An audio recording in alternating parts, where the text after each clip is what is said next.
Originally, we had a roadside worker whose vehicle was stolen from a female, who then a short distance later, after committing the auto theft, she was involved in a major accident at Spring Stuebner and Kuykendahl.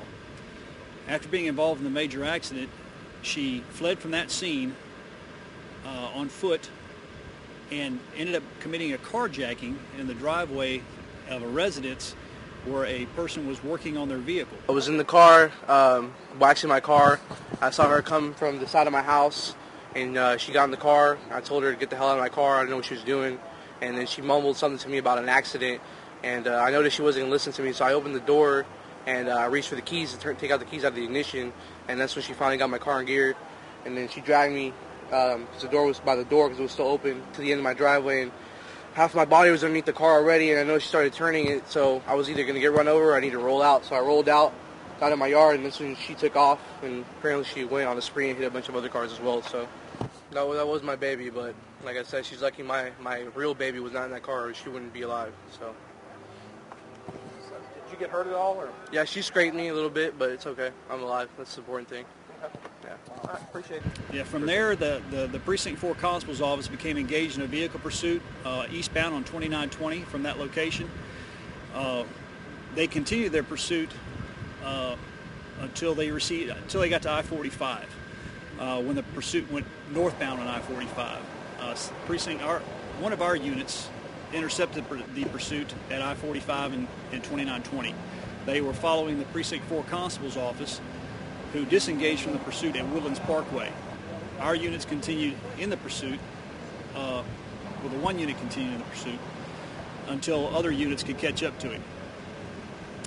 At that point, we had 2 units involved in the pursuit, with a couple of units shadowing the pursuit.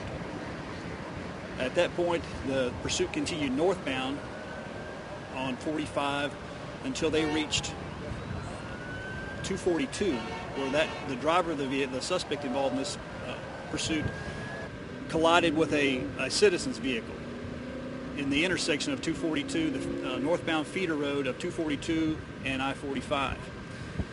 At that point, the suspect pushed their way through that collision and continued northbound on the feeder road with our units following. Yeah, at which point, after the collision at 242 and the North Freeway, she re-entered the main lanes of the freeway and continued northbound. She was then involved in another vehicle collision. Units got out, and where she continued a foot chase. She then got into the vehicle of a citizen's vehicle, and attempted to elude our apprehension there. That citizen ended up stopping his vehicle when he saw the police emergency lights, and he pulled into a gas station. We were setting up, responding units were setting up a perimeter to locate her, and she was ultimately apprehended at the intersection of 336 and I-45. At this point, she's going to have the auto theft here in Harris County. She's going to have the carjacking here in Harris County, which is incorporating the aggravated robbery from the carjacking, the evading here in Harris County, and in Montgomery. She's also facing felony charges in Montgomery County for Conroe Police Department is going to be filing aggravated assault with a deadly weapon and evading.